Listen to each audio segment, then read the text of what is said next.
Hi gorgeous! Today I'm going to be showing you how to recreate this look using a good variety of products from TheBalm Cosmetics, including their new Nude Dude eyeshadow palette and a few other goodies from their line. First eyeshadow I'm taking from the Nude Dude eyeshadow palette, it's such a cool name, is the shade Feisty, and I'm applying this into the crease with a fluffy brush. This is the Sigma E25 brush, and I am going to be using this in a variety of steps throughout this look. I'm also using it after applying the crease shade to use a blending shade and take away the rough edges of the crease color. And then I'm taking the eyeshadow Fine, as in girl, he is so fine. And I'm applying this lightly onto the outer half of the lid.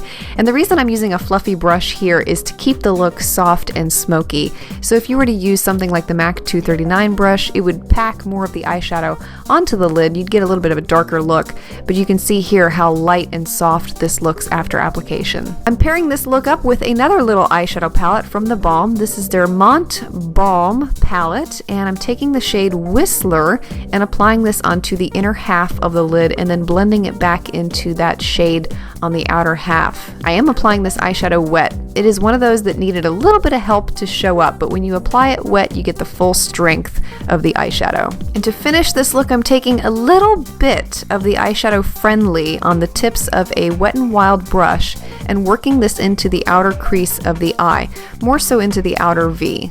Even though this shade looks black, it's actually a deep purple, and it adds such a beautiful coloring into this look. I'm also using Friendly to line the lower lash line. I'm taking the Makeup Geek pencil brush here and smudging along the lower lash line with that eyeshadow.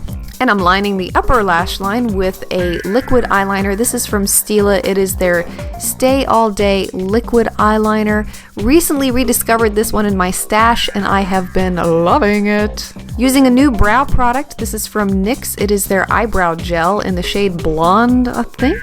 And I'm lightly applying this into the brows with a MAC 266 brush.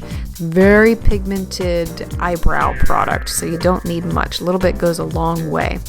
And then I'm completing the eyes with a pair of falsies, of course. These are Feline from inkyminky.com. So I've already completed my face, so I'm going to attempt bronzer with the Bahama Mama bronzer. You can already tell by the expression on my face, this is dark, so I'm not taking that much on the brush at all. I barely have anything on the tips, and I'm lightly applying this onto the hollows of the cheeks.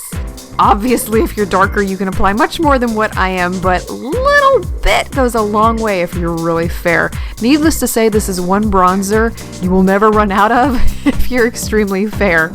I'm also applying a little bit of this down the sides of the nose, and you can see that even though I didn't apply much, I still get a nice effect. And I'm going to go back with a buffing brush from Makeup Geek and use this to buff over the areas to blend it into the skin a little bit better. Next product is also from TheBalm. This is their How Bout Them Apples lip and cheek palette. And yes, you heard me right. This is one of those palettes that can be used for your cheeks or for your lips.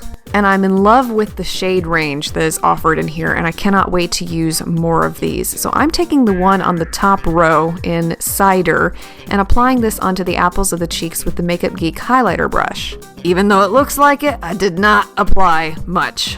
I tried to be as light-handed as possible, but I did deposit a little bit too much for my liking. Even though it was such a beautiful color, I really wanted to just slather my face all in it. But ultimately, I had to make it a little bit more natural looking, so I went back over it with a little bit of translucent powder and buffed it into the skin. And I have two different lip products to show you from TheBalm, and I couldn't decide which one, so I said, well, I'll show you both. And these are their Read My Lips lip glosses. They're infused with ginseng.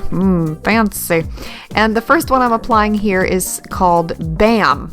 These have the most delightful fruity smell. They are seriously ones that you're gonna want to eat. They smell so delicious. Even as I'm sitting here recording this, I want to eat one. That's probably because I haven't had dinner yet. I need to go eat dinner at some point here. Okay, so anyway, that is what the first one looks like, and I really like this color in this look. It goes really nicely. Up next is number 2, and this one is called Snap. This is more of your nude brown, basically one of those lip colors that I feel like goes with every single eyeshadow combination out there. I didn't really think I would like this one at all in the tube, because in the tube it looks really ugh, but when you put it on your lips, it looks really pretty. You can also pair this look up with a bright pink, as I have done here, and this is MAC's Show Orchid. And let me know if you have tried any of these or any other really great products from TheBalm. Thanks for watching. I'll see you next time.